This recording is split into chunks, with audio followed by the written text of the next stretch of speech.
Wow, look at that timing. Oh my goodness. On the dot. We Absolutely on are the dot. ready to go. Oh, yes, good. You got your lights on. It really does make a big difference when you turn the lights on. Makes it look so much better. Oh yeah, this is like, ugh. And then, Prison. ooh, Super cool interesting. futuristic club. You look like you're in like a Swedish club with like an Arctic igloo theme and you just stepped off to the side to do a podcast real quick. It's very cool. Honestly, yeah. I mean, the jacket's The definitely jacket, got it going on. This blue light. 100%. Oh, Oh there you go. god, That's I the that club. the club, yeah, because most clubs, their lighting is just they have a guy that just turns it on and off Yeah. over again, and that's how they do their lighting at clubs. Oh yeah. Oh yeah.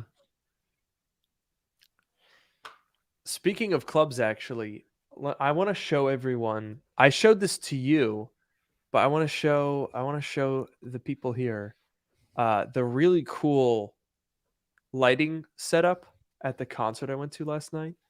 Oh yeah. I think I can just I think I can just be a little cheeky here and get away with just sharing a Chrome tab where I just drag the picture. Oh yeah. I want to show everyone's going to love this. They're going to be like, "Damn, that's cool." Also, I just wanted to shout out very briefly we had 69 viewers on episode 69. Nice. Nice. So Nice. that's of course we love to see that. Very Okay, excited. so right, yes. Here, I guess I'll start with this picture cuz this is what it looked like as they had like a part of the song where it was like it revealed all of the behind the scenes stuff. I don't know if this is going to be easy to see, especially on mobile, but basically what you're looking at here is these are giant OLED panels. Or not OLED, they're whatever the big version of OLED is. They're these big, actually quite bright and pixel dense displays that they had. And they were on these robotic arms. You can kind of see them there. There's a top row that is on risers. So it's on like these strings from, well, not strings. It's on these like ropes, I guess. And so that could change the angle. And then they can also swivel.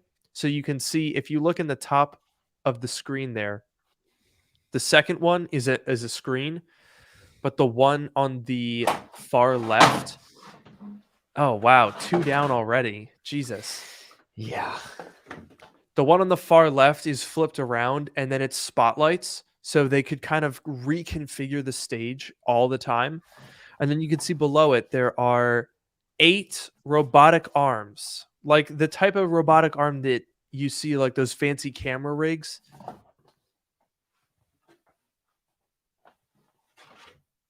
Oh, did we lose him? I think we lost him. Oh, Accidentally left the stream. okay, he's back. I Your felt voice dropped like, out.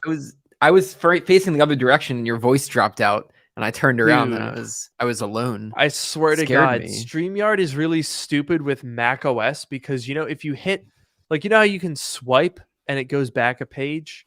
Yeah, StreamYard does not have any, like, are you sure you want to leave this page or anything? You hit that thing, boom, you're gone. You're out of the stream. You're done. that's bad. That's not It's good. really bad. Like, I was gesturing with my hands because I'm Italian and I brushed my mouse and boom, I'm gone. I'm out. That's what happened.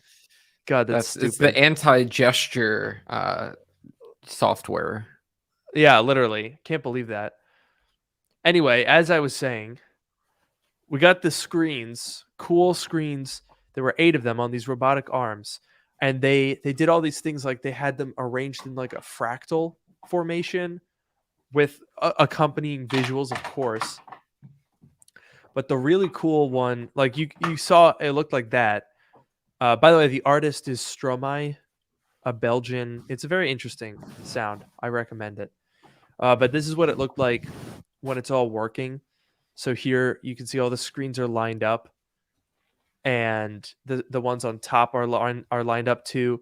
It was super cool, and they could get right next to each other so that all those panels combined into one, like, Let me see if I have a video of that or a picture of that. I do.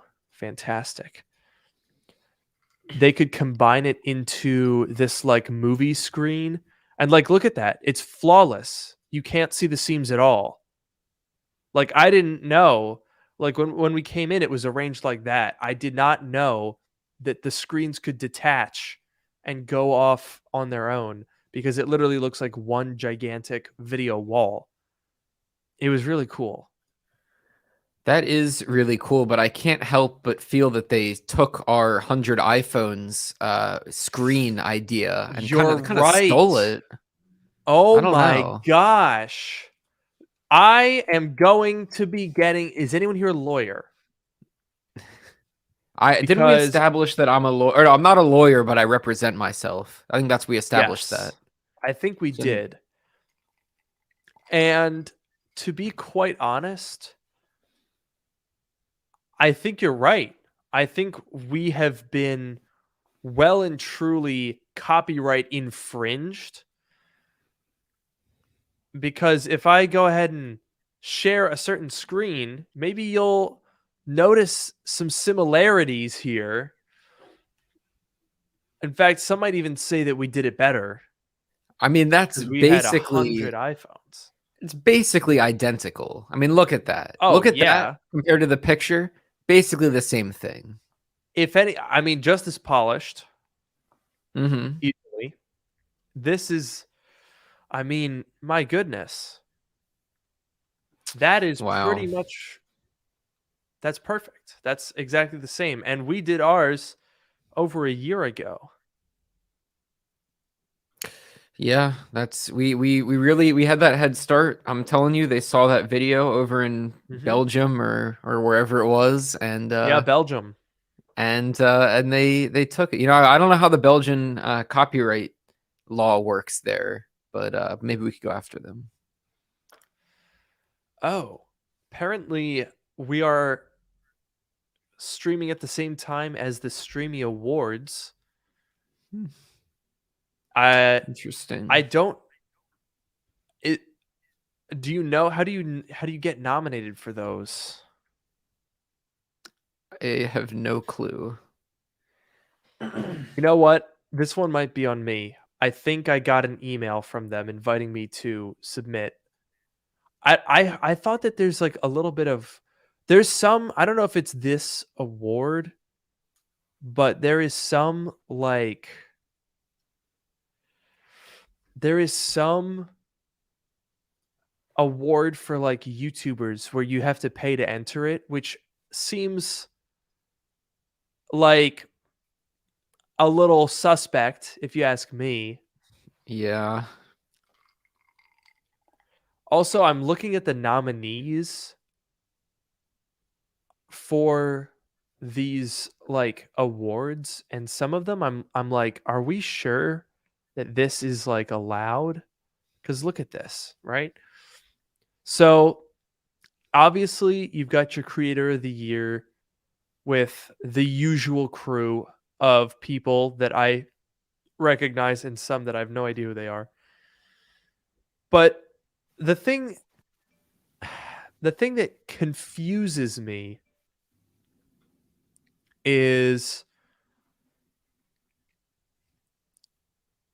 where was it? Some of these things are like look at this crossover section here. Dwayne the Rock Johnson, Gordon Ramsay, Post Malone. Why are these people on a Streamy Award? This is for internet people. They have plenty of awards in their real people world where they're actually famous. Why are they coming into the Streamy world? My goodness. I don't know. Also, look who's not on the podcast award nominations. Yeah, what the heck? We definitely deserve to be on there with all of them. I mean, come think the on. fact that we're not speaks to the lack of credibility of this organization. Absolutely. And look, Noah, you're not even on the beauty nomination list. Like, Come on. I mean, look at me. Look at me. Come on. Although commentary, Danny Gonzalez and Drew Gooden. I watched that, and Jarvis Johnson. Good crew there. Yeah. Those are probably the only people that I actually watched that I've seen so far on this list, apart from Mark Rober. There's got to be a tech. I mean, okay, learning and education, but there's got to be like a tech category, right? Oh, Tom Scott, Veritasium, very good, very good. Colin and Samir too. I like them. Science and engineering, is that the closest we're gonna get? There must be a tech. Oh, there we go. Technology. There it is. Okay. That about makes sense. You know, Yeah. I'll be honest, I don't recognize the top. I don't know who Glarses is. Who is that? Definitely different language. Like speaks a different language, that's my guess. Other than English. I don't think you're correct about that. Really? Yeah, I think you are wrong about that. To be quite honest, I kind of thought Glarses was just like, you know, that's what you text when you lose your glasses. You're like, I can't find my glasses. He's I looked at his channel here. He does mechanical keyboard stuff. And you know Okay. what? Honestly, you know what? Power to this guy, because he does mechanical keyboard content and he has almost 1 million subscribers. That's impressive. Good for him. And then, of course, we got iJustine, we got LTT, Marquez, Mr. Who's the Boss. It's a who's who of Who's the Boss. Yes. Get it? Absolutely. Good one. Very good. Who else do we have here? Editing? What does that mean? I don't know what that means. Like, these look like topics. Oh, these are craft awards. Okay, cinematography. I see. Brand awards. I don't know if we need to be giving awards to brands. Oh my goodness. We need to get Did started you just here. lose like everything? Yeah. Oh God, these panels have been sitting for a couple weeks since I've been gone. Oh my. And they missed me so goodness. much that they're all trying to come to me and come off the wall. Uh-huh. They're doing a great job at that. Also, I just noticed Yeah. that we gotta get started here. Yeah. I totally forgot. Yeah, we got to Alright, do you a ready? podcast, you know? Yeah, I forgot about that part. All right, go for it. Welcome to Drk Mode, the podcast that brings you sage advice from two technology experts. And that's not just what we call ourselves, it's what our moms tell people when they force all of their friends to listen to 69 episodes of a podcast. I'm your host, your dank host, Luke Miani. And I'm your super cool, totally radical host, Noah Whoa. Rubin. On this show, we take questions from listeners, attempt to answer them to varying degrees of success, and maybe even have a laugh or two along the way. And when we laugh, it's like, ha, ha, ha, ha, ha. Yeah. Yeah.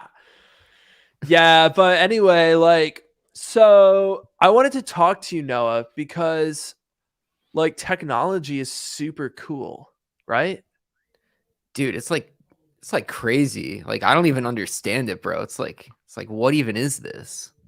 No, bro, because like it's like this is your whole world. Like, whoa, right? I know there's like a million billion zeros and ones in there, and it just like I know does stuff. It's like what? It's like you're speaking to the computer in binary, but it's also like non-binary. Do you know what I mean? Bro, that is so deep, bro. I know.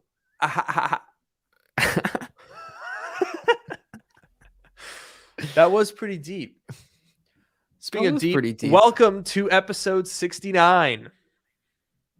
Woo! This is a real milestone for us. I know. This is crazy. Oh, man. 69 episodes of a tech podcast. Who would have thought? Just kidding. Every white man. Yeah, that's true. Yeah, we're not breaking stereotypes here, buddy, I'm afraid. No, I'd say this is a pretty typical white guy activity right here, talking Yeah. about technology on a podcast. Oh, what's that? Two white guys think that they know stuff about stuff, so they're going to talk to people about it and think that people are interested in what they ought to say. Yeah, that sounds about right. Mm-hmm. Mm-hmm. And here we are. We've done it 69 times, and we're gonna do it 69 more times. And then we're done. That's it. That's all you get. Also, Yeah. I would like to point out a realization I've just had. What's that? You might imagine, this being a weekly podcast, that shouldn't we have more episodes? It's been almost 2 years, right? Yeah. Which, first of all, what? How did that happen? Wait, when was our first episode? It was like Stand by. spring of 2020 or 2021. It was spring of 2021, right? It was, I think it was very early. Our first ever episode, Drk Mode Podcast, episode 1, February 14th, Valentine's Day of 2021. Yeah. So, bro, it's been almost 2 years. We should have done like 104 episodes. We should be up in the 90s by now. Yeah, we've been we took some nice breaks throughout these 2 years. Some real nice breaks. Yeah. Yeah. Well, it's a good thing we don't have advertisers because there's nobody to be disappointed in us or tell us that we got to do what we're going to do.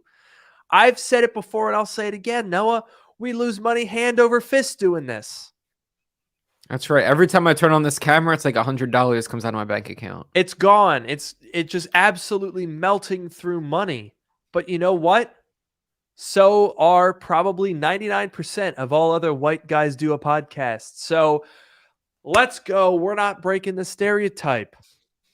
No, we are not. In fact, I honestly think that if we keep going, we're on a dangerous path here, Noah. We've already fallen prey to the two white guys think they know stuff, so they're going to start a podcast and pretend that other people care about what they think they know. Next thing you know, we're going to start like describing women's issues and like trying to speak from a position of knowledge, having no idea what we're doing. And like, we're going to start.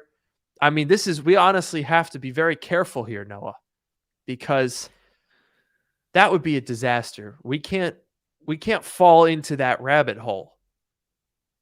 No, I mean, I sat down today, I turned on the camera, I got ready, and I almost just started like spewing facts about like drop shipping and NFTs, and I had to stop myself. Oh my God. Like, dude, it was I can't dangerous. tell you. There have been so many times where I wanted to talk about stock trading and like how to invest in crypto. And I was like, whoa, wait. Pump the brakes. Pump the brakes here. Yeah, we don't want to get carried away. Anyway, so I wanted to start tonight by talking about my new brand that I'm launching. It's a brand with it's got the word man adapted to the brand. So in this case, it's called Mandals. Okay. So these are candles, but they're only for men. Okay. And so I've incorporated manly ingredients, right? The scents are inspired by specifically things that a white man who thinks he's cool and knowledgeable would know. So I've got a brick scented candle. All right. I've got a computer with coffee in the keys scented candle. All right. Yeah. I'm talking V8 smoothie scented. It's a crossover episode candle. It's V8 juice.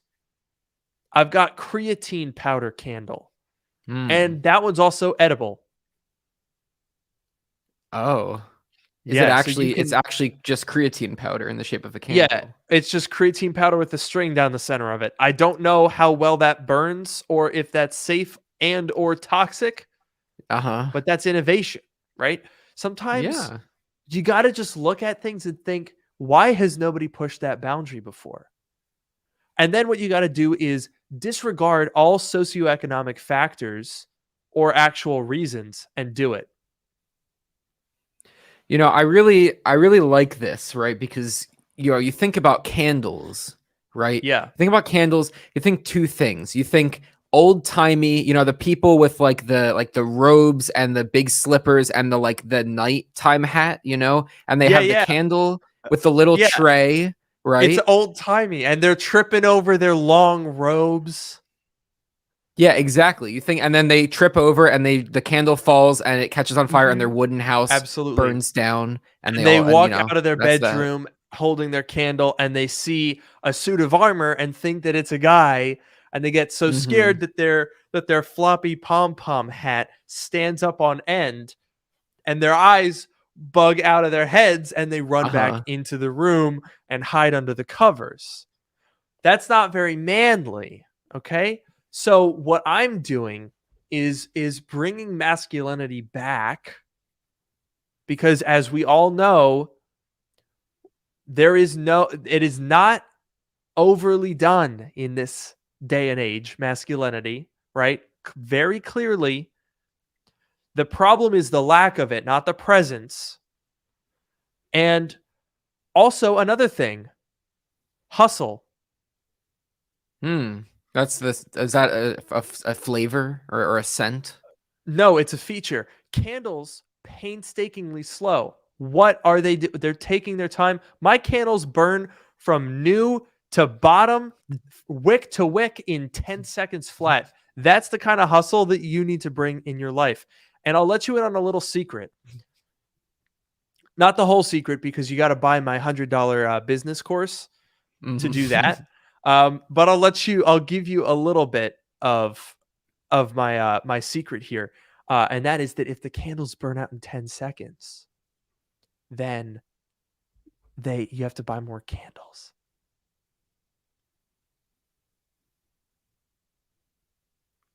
That's pretty smart. I think I'm not sure if you have your website set up yet, your direct to consumer, online only website set up yet. But with if you no don't, warranty or customer service path at all. Oh, absolutely not. Just take the money and, hopefully they get it. But I think you should you should just sell in bulk at that point. Like, don't even, single candles, it's a waste of time. That's like, if you want to be manly, you gotta get like a whole pallet of these things. You gotta lift them up and carry them into your house. Like, sell them in bulk. Absolutely. What's a man gonna do? Walk into a store and buy one candle that burns down in 10 seconds? What are you, weird? Weak. It's weak. That's weak. Absolutely. You're gonna go in and you're gonna buy these candles. I'm talking 4 digits on these orders. Okay, they're stackable. I'll tell you that much. You can stack those puppies completely. Yeah, it's a stackable wick. I'm calling it the new stackable wick technology. All right. Yeah. And I'll tell you one thing. There's an NFT for the candles. What? Incredible. Tell me more. Yeah. So, I mean, when you're talking about running a YouTube podcast lifestyle empire, which is of course what we do as 2 white men who start a podcast together, you're not just going to stop at candles, because like, this is the small-minded thinking that companies like Apple, who could never accomplish anything good, don't have, right? The small-minded thinking is, oh, I'm going to make a phone. Anyone can make a phone. That's easy.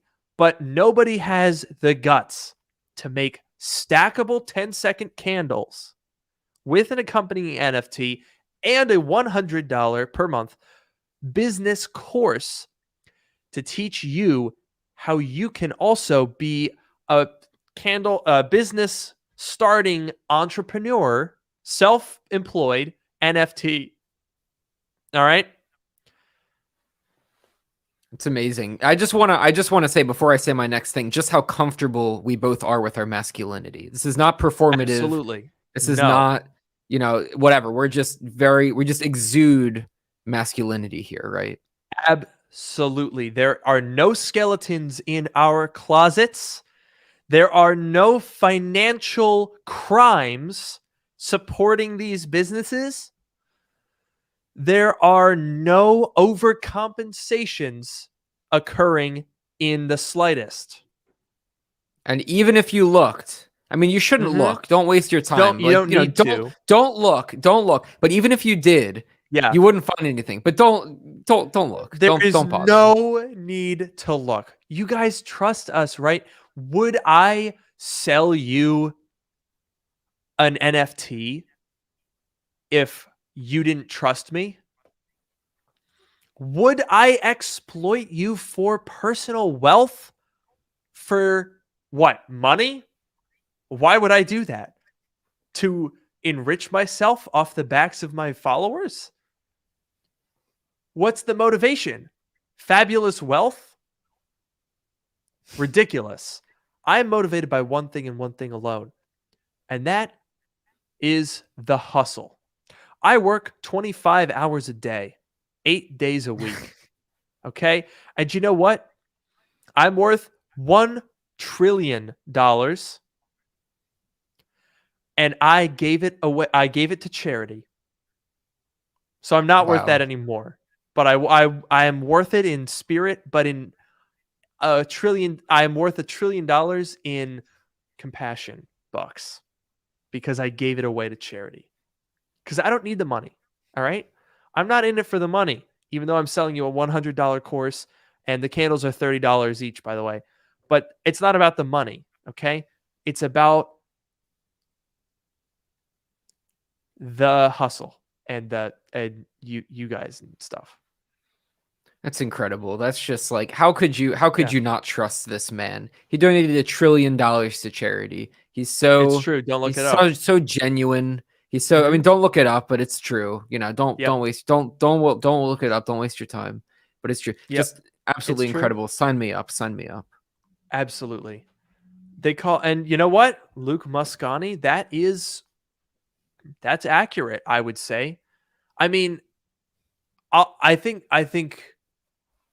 Musk would be happy with that comparison. I don't want to upset him. I think I might be a bit bigger of a deal. I am, after all, a white man who started a podcast. So, not anyone can start a podcast. You have to have an internet connection. Okay. Oh yeah. No, that's very, very nice of Nicholas here to compare Elon Musk to you. Absolutely. Mm-hmm. Absolutely. Ooh, you got bonked on that one. Yeah. We had a Twitch chat here saying, is this a new style of established titles ad? Yes. I'm actually, today's episode is sponsored by Established Titles, FTX, Coinbase. We're brought to you by the fucking monkey thing, NFT. With Theranos and Enron. Theranos and Enron, yeah. And also, oh wait, hang on. I'm sorry. We have today's special sponsor, Lehman Brothers. So a big shout out. Stearns. So a massive shout out to all of our definitely financially solvent sponsors. We fully endorse everything that they stand for and stake our reputations on their solvency. Absolutely. Yeah, we are all in. We are all in with FTX and Enron.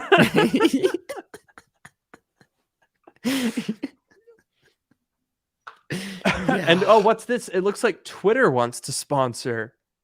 Oh boy. There's nothing. My favorite site for hate speech.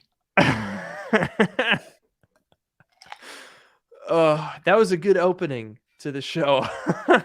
Yeah, that was good. I like that. But I will be taking orders on those candles. Yeah, we got to get that set up. Sorry, on Mandels. Yes. And I will be making that video with, I will be making that website with today's sponsor, Squarespace. Just kidding. I don't want to associate an actual sponsor with the bit that we just did. They are also not actually sponsoring this episode because, and this is true, Noah and I have never had a brand deal. That's why we're losing so much money. Absolutely. That's why you got to sell the Mandels. I mean, it makes sense. I can tell you, Noah, that our most recent episode. Whoa, did we get a super chat?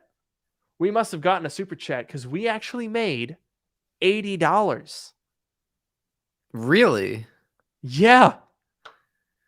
Oh my God. Wait, that's incredible. Wow. I lost 7 subscribers, but I mean, the ROI, if I got paid $80 for every 7 subscribers I lost, I'd keep that going for a while. Yeah, absolutely. That is truly remarkable. And also was quite a while ago, because I'm now realizing, oh no, I might be a bit of an idiot. Oh, why is that? That wasn't our most recent episode. That was episode 13 that I was looking at from May 23rd, 2021, because I'm on the second page and I forgot. Okay, so that money's been burnt through long ago. Oh yeah, that money, we sunk that little bit of cash directly into our podcast hosting fees. And then and many more. Yes. Let me take a peek here. Episode 68, our actual most recent episode. Yeah, it was $5. Nice. So yeah, that's do you want me to? Well, I guess YouTube has to take their cut. Or no, that's after YouTube's cut. Hell yeah. Noah, do you want me to Venmo or would you like a bank transfer for the $250? You could wire it over to me, international wire, or maybe the next time I see you, I could work with that. As long as you put it in the mail, make sure that the letter's insured, send it over here. I could work with that. Or the next time I see you, you could just buy me like a sandwich or something. That not even. You know what? A sandwich, a candy bar. A candy bar. How about a candy bar? A candy bar. I'll buy you one Tootsie Roll. That's about it. Now, Noah, I did want to touch on. We did want to address Elon's very short-lived battle with Apple this week that was absolutely hilarious. And I mean, I don't even know what to say. I mean, it's kind of like watching a toddler fighting with like an elementary school teacher. Yeah. They're like picking the fight, but they're wrong. They're not really 100% grasping the English language. And the teacher's just sort of like, okay. All right, how about we get you a little treat and we go and put you in front of the TV? Would you like that, little Elon? And then they're like, yay. Yeah, it was such a short. I mean, it's not completely over yet. It remains to be seen if and when Twitter Blue relaunches.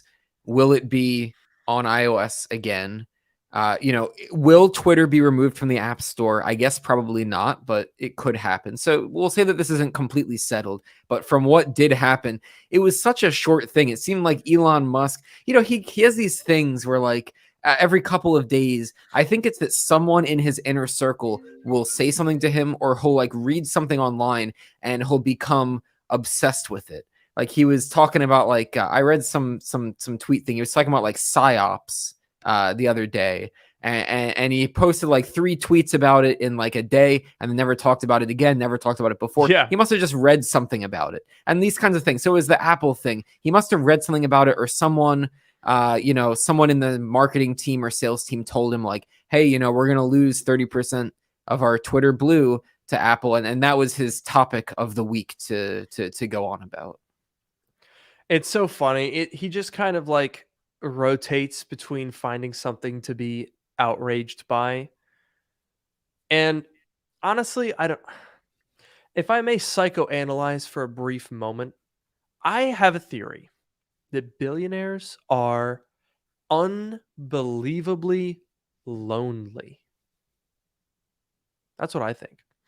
Because like I don't know. And it's funny because every time we make fun of Elon, we get the usual like, "Oh, you're just jealous. You wish that you had his talent and ability and his wealth." Honestly, being a billionaire sounds like it blows big time, right? Yeah. Like, Yeah, and especially the way he does it. There are quiet yeah. billionaires that take their money and they go off and you never hear from them. But Elon chooses to stay in the public light and do all this crazy stuff, and Well, but I don't get it. that's what I mean. I think he's in the public because when you have that amount of wealth, how do you have friendships? How do you talk to people in a genuine way? Who like I have this like this I don't know. I just imagine that obviously it's nice to be rich, right? Everyone wants to be rich. Everyone wants to live comfortably and have enough money to buy nice things and do what they want and not have to worry about money. That's the goal for pretty much everyone. But beyond that, where you get into this excess, top 0.00001 whatever percent, I feel like the only thing that does is completely cut you off from the rest of the world, because who is going to look at you and think of anything apart from your wealth? How can you expect anyone to be a genuine person around you? Because and that's not a commentary on like people and that, oh, people are so shallow. It's just like, what would you, if you were in a situation where someone came up to you and you knew that they are worth billions of dollars, your goal, of course, being to acquire dollars, how is that not going to influence you? Of course, you're going to be like, I want to be friends with this person. I want to like get them to invest in me or just give me free stuff, or like it's only human to just desire those outcomes from interacting with a person of wealth. Not even a billionaire, but like, you know, your company does well, you get a couple $1,000,000 in your like 30s, and the rest of your friends, I feel like would probably resent you a little bit, certainly be jealous, and probably would look at you different if you are accumulating this vast amount of wealth. Honestly, it sounds awful. Yeah, I mean any amount of like when you get up in like the wealth or power or celebrity or any of these things, it definitely changes the way that people interact with you. But when you get to like Elon Musk, who is Yeah. billions and billions of dollars. Now, okay, a lot of it is, it's not liquid, it's hypothetical. A lot of it's tied to Tesla. Is Mhm. Tesla overvalued? I can't say, but whatever, he's theoretically worth billions and billions and billions of dollars, more than any person could spend in their lifetime, reasonably. And that's just like a whole other level of crazy. Like no one, Reasonably, he says after Elon buys Twitter. that's true, but that was 44 billion and he has like, I think he's worth like 260 billion or some number like Something like that. that. It's crazy. And But like that's just like incomprehensible. no, it's obscene. And like people, it's easy to think about like, oh man, wouldn't it be great to have effectively infinite money? And I also understand that most of the time when you look at these like net worths of Mark Zuckerberg or Elon Musk or whatever, it's all tied to stocks, right? So like Mark Zuckerberg, because Meta is absolutely tanking with this stupid metaverse, I don't think is even in the top 10 of richest people anymore. Like Meta has fallen so much that he has probably lost tens and tens of billions of dollars in net worth. But just as an exercise, let me just do a hypothetical with you. If you are, one of these ultra rich, like top 10 richest billionaires in the world, you probably don't actually have $260 billion or whatever in a bank account. That's not how it works. But you absolutely must have somewhere, let's say $4 billion. You're worth 260 billion. You've probably got $4 billion in just accessible cash at any given moment, right? So for the sake of argument, if you go and buy the best house in Los Angeles, you could probably spend $100 million pretty easily. But you're talking about 100 million out of 4 billion, and that's just in cash that you have on hand. What is the percent on that? 4, 1, 2, 3, 1, 2, 3, 1, 2, 3. I'm doing billions. That's 2.5%, is, if my math is correct, of your cash. Imagine being in that position. Whatever amount of money you have in your bank account, imagine if you could buy any house that your heart desires and you would only spend 2.5% of what you have. If you have $100 in your bank account, the nicest house in the world is $2.50. Does that not completely devalue everything? Oh yeah. I mean, it just like, yeah, when you have unlimited money, it's like nothing is worth anything anymore. It's Exactly. Just, it's crazy. It's like when you're playing GTA and you hack it and then you have all the money and then the game's not fun anymore because Yeah.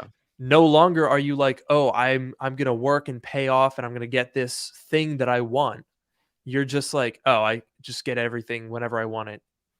And you get like 5 of the nice jets and all of the nice houses and you max out your garages in GTA and then you're like, oh, there's nothing to do. I'm bored.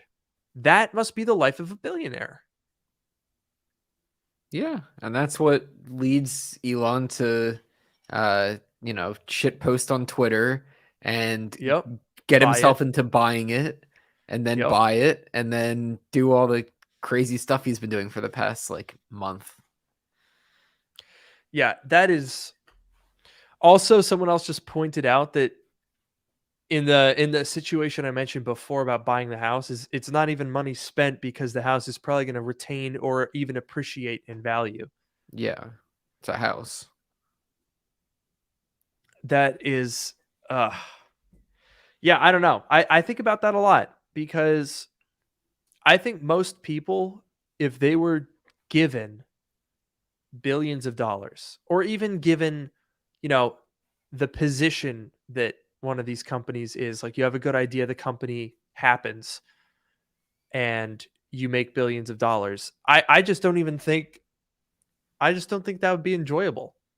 And I mean, most of the time, first of all, you might have your billions of dollars, but you know what else you have? Humongous personal and social responsibility. Because, like, look at Mark Zuckerberg. I don't necessarily think that Mark Zuckerberg is like a bad person. Someone I think on Twitter was joking about how Mark Zuckerberg is like relatively plain, doesn't really have any major scandals personally, doesn't like say anything crazy, but people don't like him because his company doesn't, his companies are kind of shifty and he's kind of a weird vibe. And like, you have this responsibility when you make a company that's worth billions of dollars where, he goes from, I want to make this social media network in college. And then all of a sudden it's like, oh, by the way, you're like destroying the fabric of democracy. So go ahead and fix that. And then you're like, oh God, what? How? Yeah, I don't I don't know. The billionaires are just, I don't know, it's just crazy. It's like they come, at least Zuckerberg. I literally just rewatched The Social Network. It must have been Oh, like the really? 10th time I've watched it, but I just rewatched it the other day. And it's literally, I mean, I don't know how accurate the movie is, but it's like, these things like people have an idea. Like when Mark Zuckerberg had the idea for Facebook, it wasn't going to be this like big, I mean, I guess he wanted it to be some global thing, but not that it was going to like, have all these, scandals with people's data. And now it's kind of like becoming more of a legacy. I feel like young people don't really use it, and it's Yeah. falling off. It's nowhere near what it was when it was like the Harvard exclusive social online thing. You know what I mean? It's just, I don't Yeah. know, these things just spiral out of control, and it's just crazy. I can't imagine it. I mean, I don't particularly have a ton of sympathy for Mark Zuckerberg because personally, I don't believe that you can get to become a billionaire without being a little bit shifty. Yeah. That's my personal belief. I know others will disagree and be like, "Oh no, they're amazing. They just do only good things for society." Yeah, okay, sure. I don't think that's true. But like you look at Facebook, I absolutely that's the case. I mean, in one way, you can be a little, I wouldn't say sympathetic, but maybe understand that it would be a tough spot to be in if you're, a college kid who has this idea that takes off for a social media network. Uh, which, to be quite fair, Facebook in the early days, very simple. It's not a complicated concept. I think most social media, when you go back to their origination, is extremely simple. YouTube is like, hey, put videos, other people look at them. Cool. Facebook was like, follow your friends online, see what they're doing. What are they up to? LinkedIn was like, follow your coworkers, see what they're up to. Instagram was like, put the pictures up there. Twitter was like, blog but short. Like they're very simple ideas at their very core. And that's why they catch on. YouTube started in 2005, they got bought for like $1 billion in like a year because it's like, oh my God, obviously, yes, that's of course what needs to happen. But every single one of these, as they grow, have these unforeseen consequences. YouTube, there was the whole adpocalypse in 2017. That was pretty bad because all of a sudden it was like, hey, guess what? Nazis and pedophiles also want to share videos. And maybe we don't want to like advertise on that. And then what do you do about that? I would argue that YouTube actually, of these social networks, has done, relatively speaking, one of the better jobs at making it, viable for people to make a living and exist on, while also being, I think, fairly effectively and fairly moderated. But that's an issue that comes up in all of these cases. Yeah, it's definitely, it's the big challenge. That's the thing. Like, you look at these from first of all, you look at them from the idea perspective, like you said, they're very simple ideas, short Yeah. video, long video, Hmm. short blog, long blog, whatever. Very simple ideas. And from the engineering perspective, like, the software development perspective, there are absolutely challenges, absolutely, as especially in a thing like YouTube, but even in a thing like Twitter. People are saying there were 7,500 engineers and now there's a couple hundred and Twitter's still running. What the heck were those other people doing? Well, they Yeah. built Twitter to work the way it does, and it's working the way it does because those people that got fired did their job well, and they built systems that are resilient and that will stay up and that have relatively few bugs, whatever. But at the core of it, Twitter and Facebook, whatever, these aren't like super complicated like Twitter is The not super concept. complicated.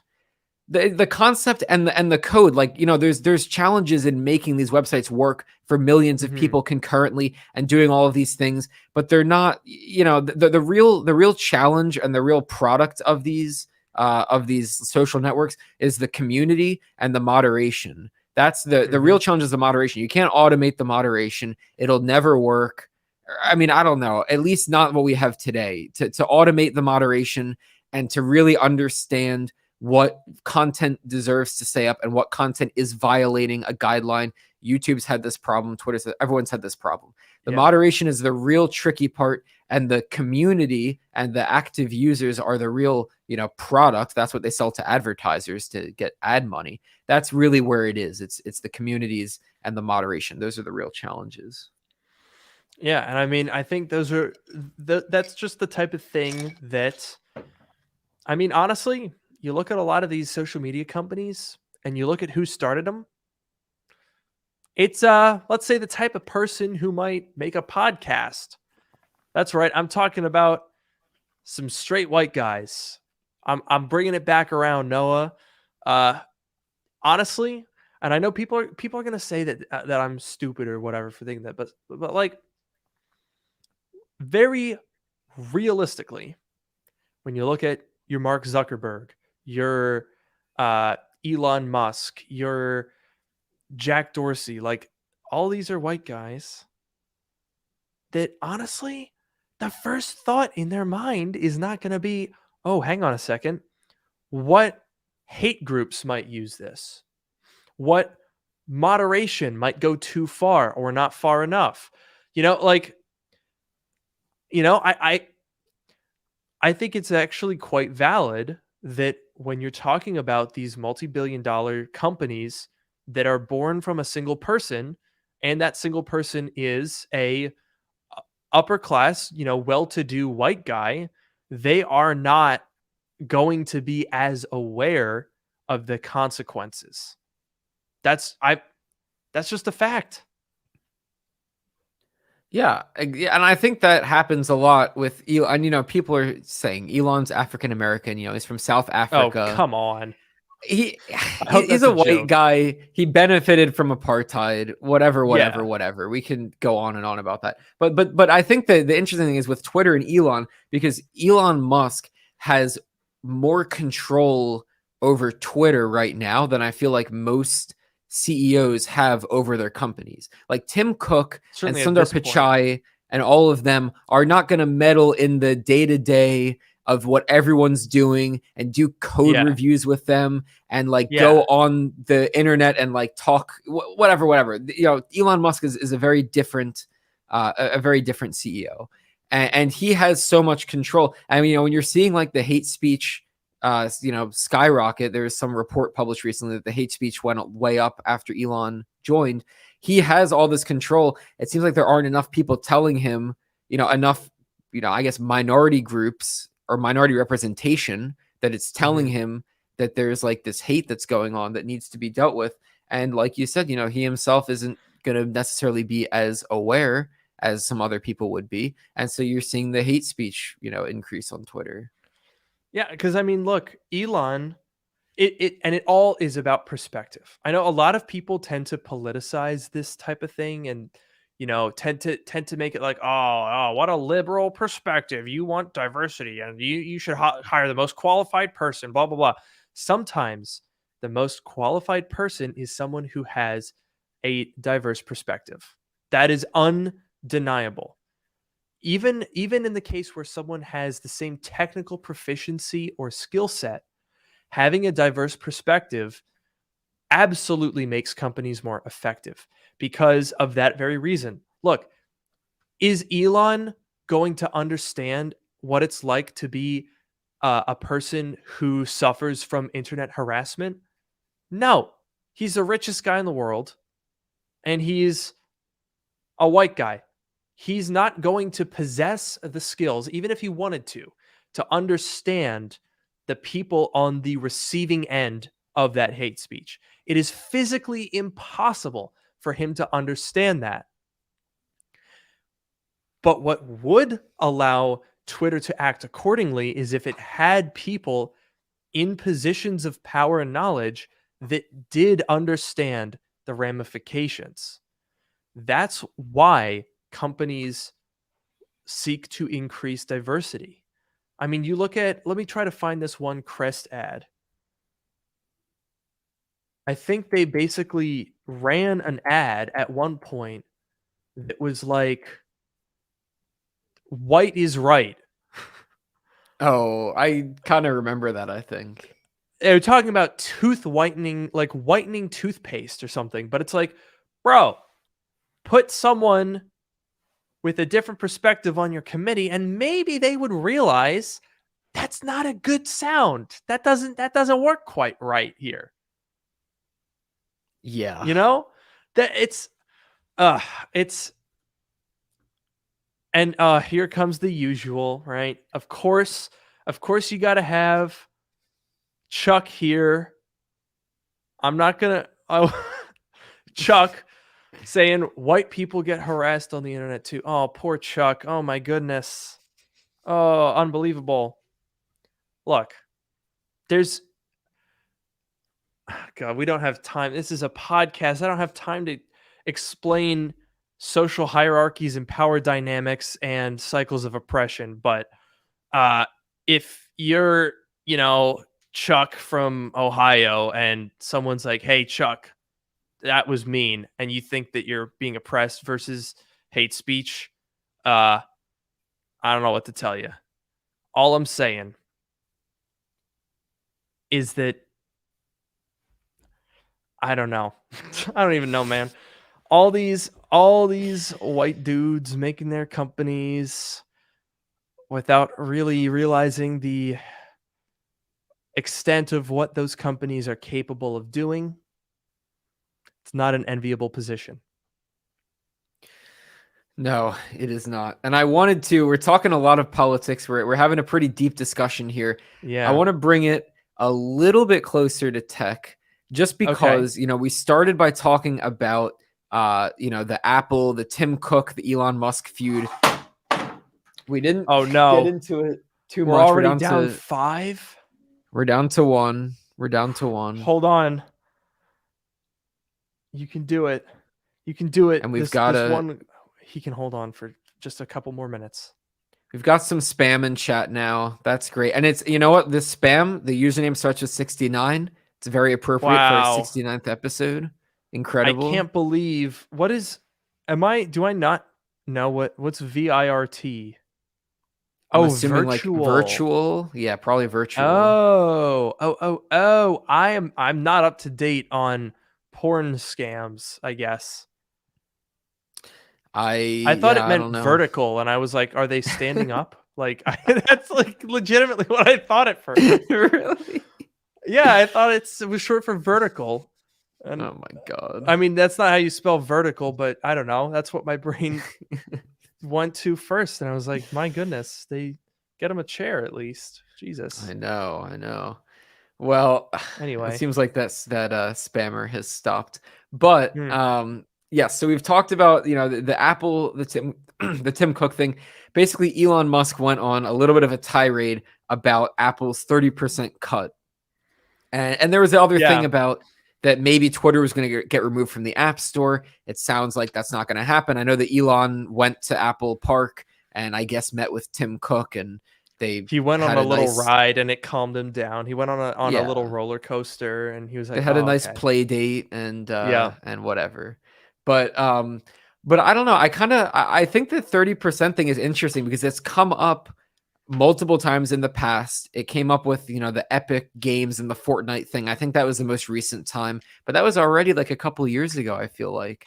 And so the 30% thing came up again, and I'm not sure if we talked about it. Maybe we talked about it at the time, but I think it's really, I think it's an interesting, discussion to have about Apple taking 30% of the profits that go through the App Store. So what do you think? Do you have some strong opinions about this? Okay, I personally feel like, I think we've talked about cuts before. I think we talked about the App Store cut specifically last year with the whole the Epic Games controversy, that whole thing. Mm-hmm. Look, I don't really think there's anything inherently wrong with that. I think potentially, and I guess this was already litigated, Elon is like a year and a half late to this whole discussion because he wasn't paying attention before when it didn't affect him, but now it is, which, white guy running a company, doesn't realize something's a thing until it affects him. I can't say I'm surprised. It's a bit of a pattern. I'll put it that way. But This person says here it's Apple Store. They built it. They get to profit off it. I think if you are the platform, it is obvious that you should get a cut of the material that's on it. I think YouTube needs to take a cut. Google takes a cut of the advertising that goes through it. Everyone has a cut if it's their service. That is obvious. I think really it's not a debate about whether there's a cut, it's on how much the cut is. And I guess with Apple, it's more so the in-app purchase cut that people object to. Granted, the in-app purchase cut is also the most necessary because that's basically the only time that people transact on the App Store. The days where you go on there and buy an app for $2.99 are pretty much over. Almost exclusively now, it's free apps with ads. You pay to remove the ads and unlock more features. That's pretty much how every app works. And so, with that being said, I personally would argue that would warrant adjusting the cut.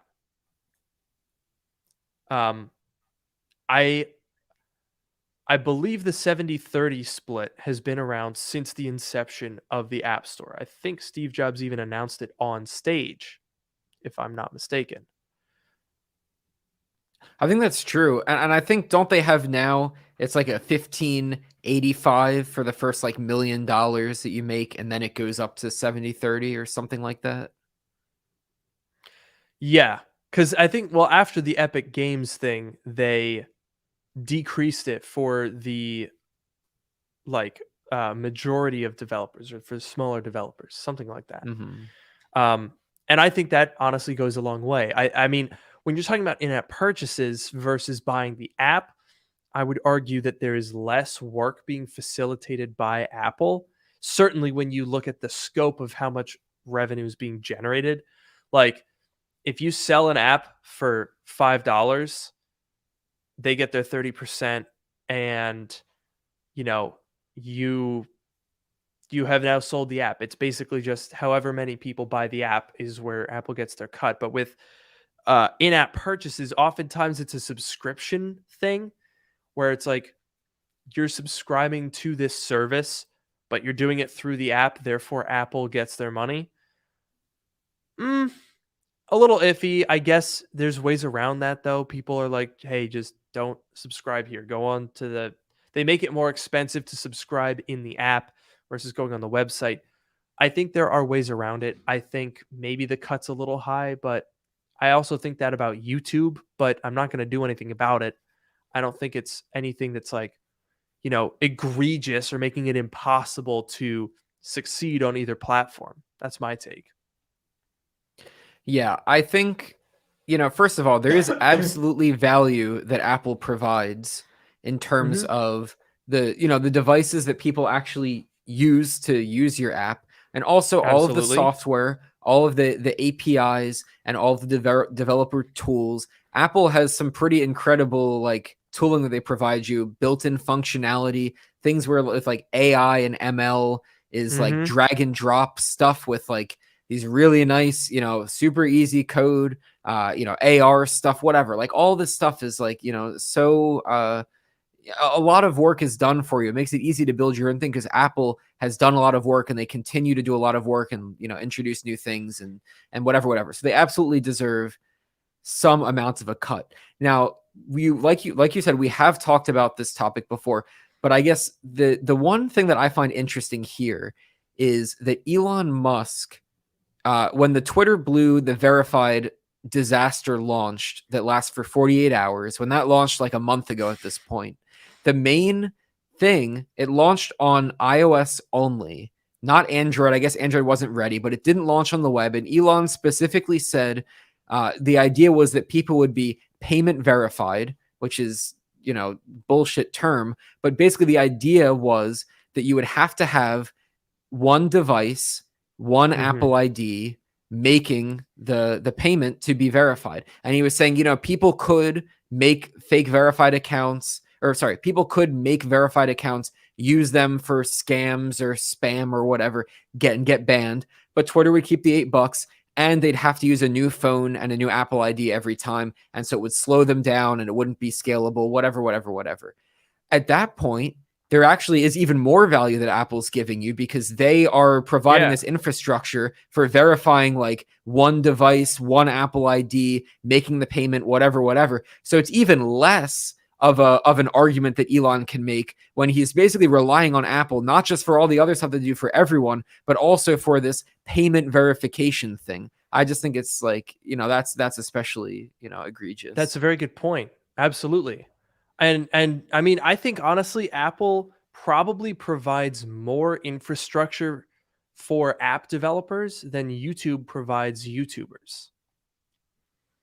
I mean, like there are lots of tools on YouTube that I think are obviously, deserving of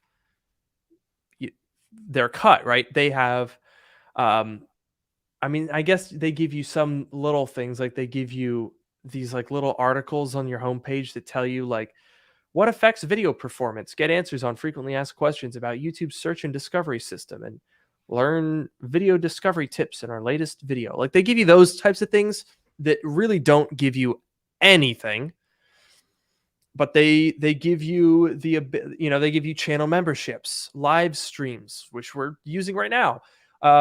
Obviously very easy to use and just upload videos, and they have to maintain that database of tons and tons of content. Analytics, copyright matching. There's a relatively recent feature. Oh no, someone actually did steal my Wii Mac Mini conversion, and they only uploaded it in 480p.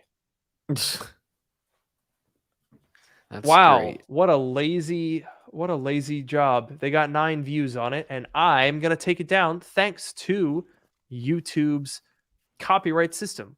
So there are absolutely things that provide value, but I would honestly argue that they're not as valuable as the App Store tools that you mentioned. Those APIs, Xcode, the device simulators that you can run to see how your app runs on a device, where you can, you don't have to buy all the different screens for the iPhone. It has emulators for all of them. Like that is a lot that just makes development easier and possible when you're a small independent creator. I mean, Noah, you're an app developer.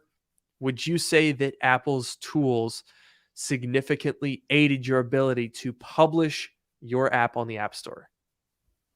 Yeah, definitely. And they have, for the apps that I build, sometimes I don't even, write them in Swift. I write them in, something else, and they get compiled down.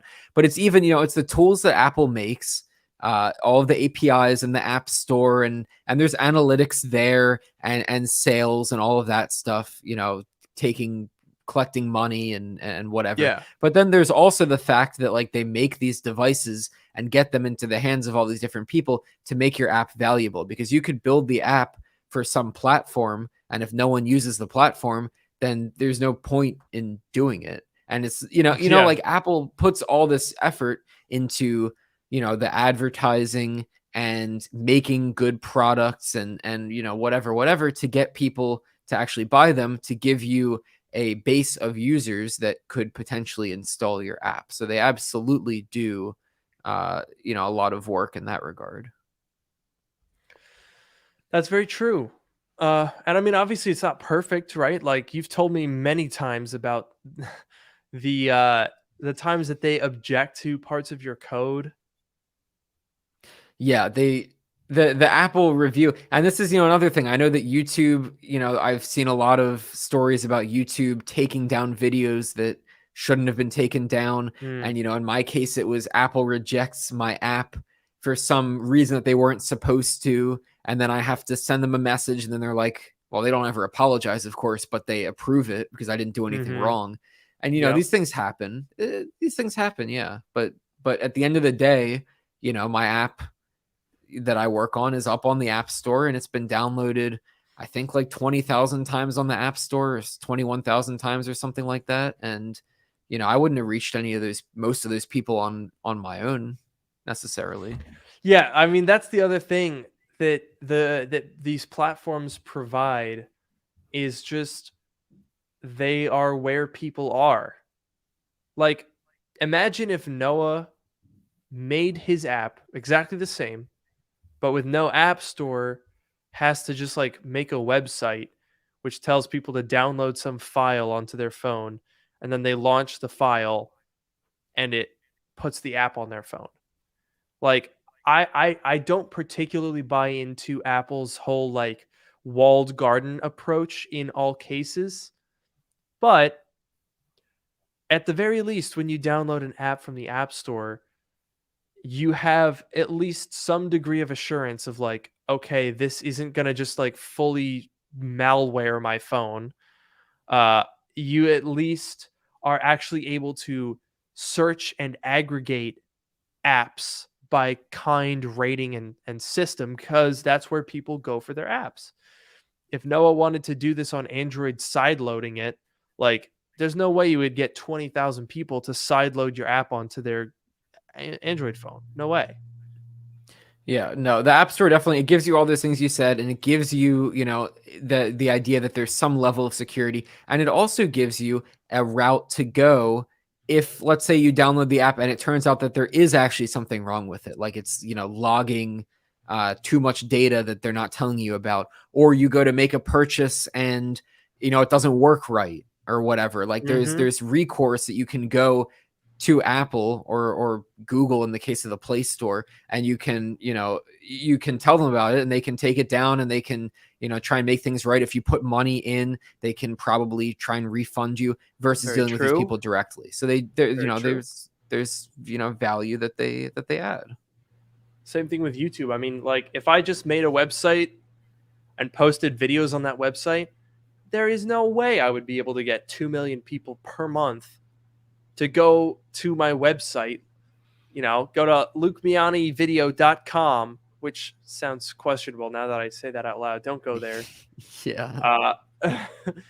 Like, just no. There's a reason that all of these websites and platforms take their cut. They are providing value. Although I do sometimes wish that YouTube would go down to 30% like all the other platforms.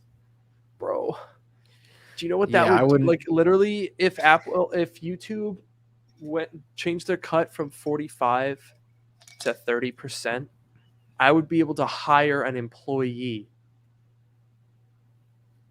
Part-time, probably, but still, like, significant. It would make a huge difference. I don't think YouTube is going to do that. I think... Oh, no, certainly not. Yeah, they're not going to do it. But, yeah, I mean, YouTube's definitely on the high end of cuts that they take. And, I guess, like you said, there's only so much that you can do about it. But at the very least, they do provide value to you. You can argue if it's 45% worth of value, but they do provide value. And it's not just like a toll that, like, if you want to watch videos or you want to publish videos, you got to pay the toll. It's, it is like that a little bit, but it's also like, they're giving you an audience. They're letting an audience find you, and they're promoting you in the algorithm sometimes, and whatever, they're doing something when the algorithm wants. Yes. Right. You know what? Oh, crap. I forgot a little segment of here. Noah, say something real quick. Something. Okay. What is this? Are you, all right, so you're getting something ready here. Okay. So I'll vamp for a little bit here. Okay.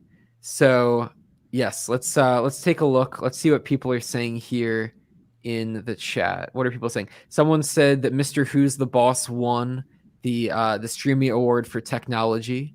So that's, oh wow, a stream about exciting. Technology. That's what this usually is, but I'll tell you what it is now. What? It's over. That's our outro song, by the way. Yeah, Oh.